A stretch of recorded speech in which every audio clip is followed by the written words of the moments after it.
American Furnishings. Today we're going to begin building a hope chest for a client, and we're going to document the process for American Furniture Design's bandsaw contest. The wood that we're working with is very special, so I wanted to document this process for the viewers so that we could understand a little bit more about the importance of the wood, its historical significance, and a little bit more of some of the things that we had to do in order to work with such a unique product. This is sinker reclaimed cypress. It was brought up off the bottom of a river in South Carolina late last year and has been air drying ever since. Originally this material was logged around 1880, and it was some old growth material logged in the heart of the South Carolina swamp.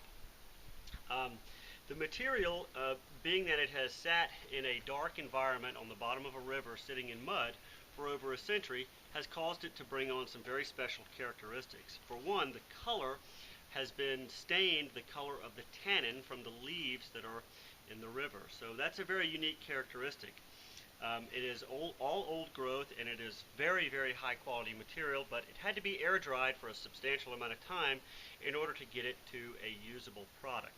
So I've checked it this morning with my moisture meter, and I think we're ready. And I'm going to select out some of these larger, wider pieces because we're going to attempt to make all of the sides of the material all out of one piece. So with that, we'll go up to the sawhorses and begin cutting.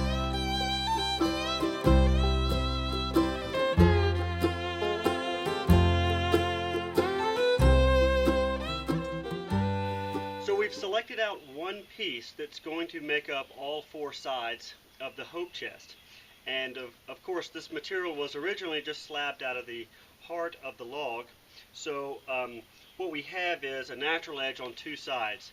Now the beginning part of this process really looks more like a framing site with tools like chalk line, circular saw, and a large square. So what I have done is snapped a chalk line, cut my natural edge off, and then begun to segment the pieces out into a sequence matched four-sided product. So that way we can make some cuts, join our edge, and then cut our other natural edge off on the table saw so that we can get congruent sides. Once we've done that, we can then begin to do some of our finish trimming with our finer woodworking tools. But that's how we take one log and we can kind of see what the piece should look like all out of one piece of material. So we'll stop there and go to the next step.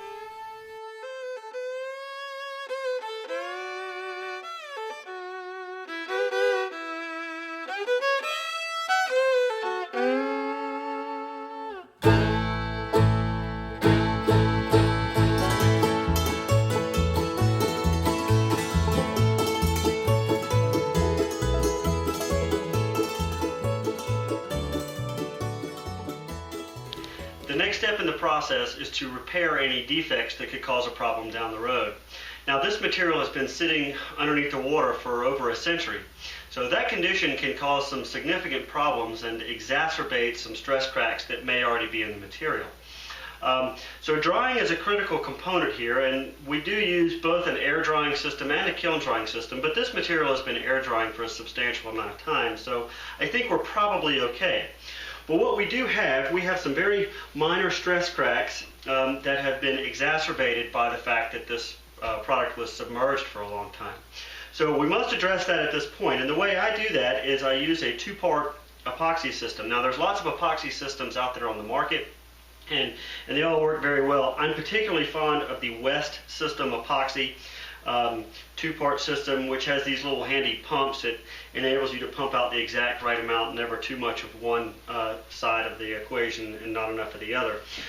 Put that in here, and then we use a little syringe to then fill in any sort of defects that we may have in the material. Once that is set, it takes about 90 minutes. Once that is set, we will sand off any significantly high spots before we attempt to pass through the planer or any other machine. And then we will get everything starting to size to fit.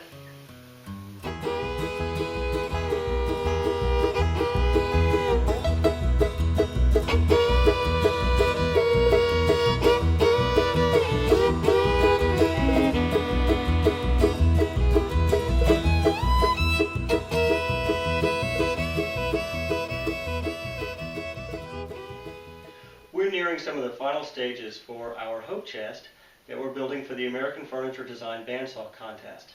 Now, the project has come together fairly well, but we've had to have some foresight of exactly how we're going to do things as we got started with this project. The plans from American Furniture Design are very thorough and accurate, and we've been very pleased with them. We'll certainly use them again on future projects. One of the considerations that we had to take into account was we wanted a lot of continuity with this piece. And continuity of grain and color is very important, especially when working with something that's got a lot of variegated color. So we made the sides of the material all out of one piece, and then we made the base all out of one piece as well. So this is one solid width of board, and this is also one piece as well.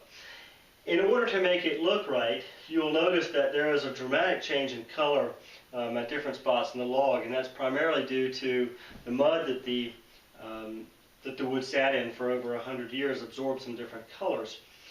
So in order to make it look right, we have to get this matched up correctly, and we can't just randomly join boards together. So you can see in the base here I have some pretty good grain continuity, and that's going to look really nice once it's all assembled.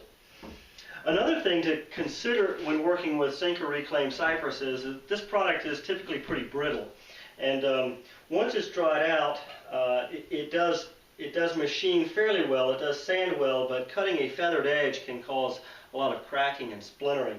So being that we had that to consider, we couldn't use the locking miter joint that the plans called for. That is a great joint to use, very strong and durable, but cutting that fine feathered edge of that locking miter joint can oftentimes crack and chip this material out here. So without wanting to be concerned with that type of repair, I decided just to cut a standard miter and then use a biscuit slot. Now on the sides here I have done 3, and in the base I'm just doing 1. And when this is all glued up together, that will make a very nice rigid base. So we had to make a few modifications to the plans, but all in all it's pretty consistent. The size is all very close. It's about a ½ an inch shorter than what the plans called for, only because the width of my material didn't allow me to make it the full height.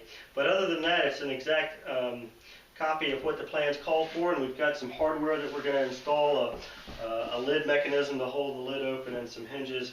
And once we get the final sanding done, we will shoot another video on the finish.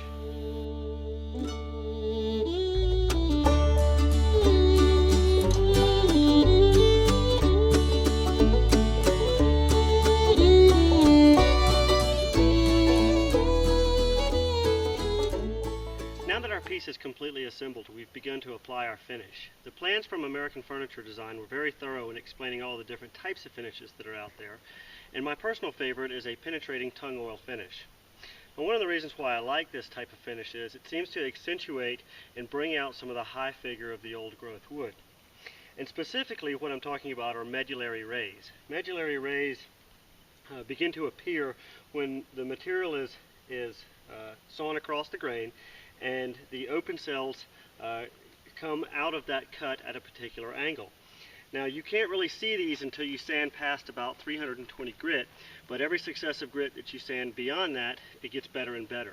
We've sanded this piece down to 600 grit, and those medullary rays are beginning to really dance in the light.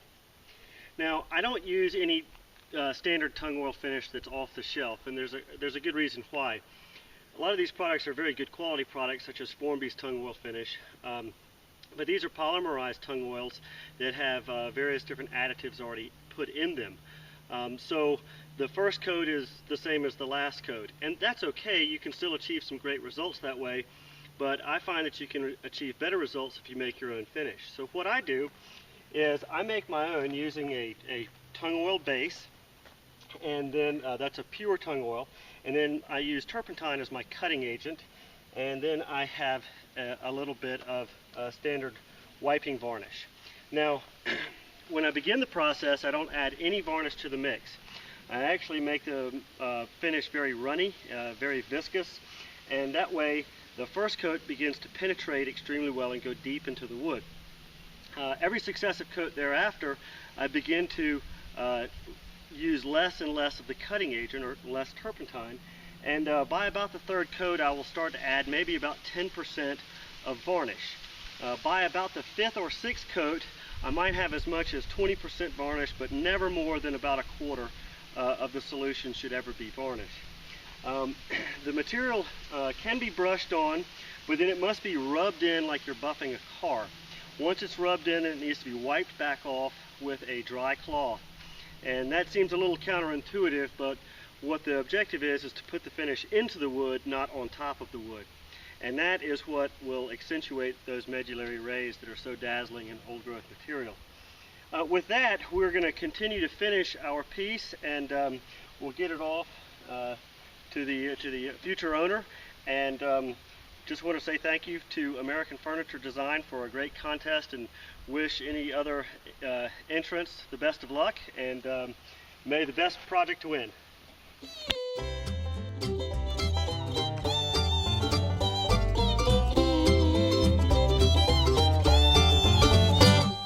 Sing them over again to me, wonderful words of life.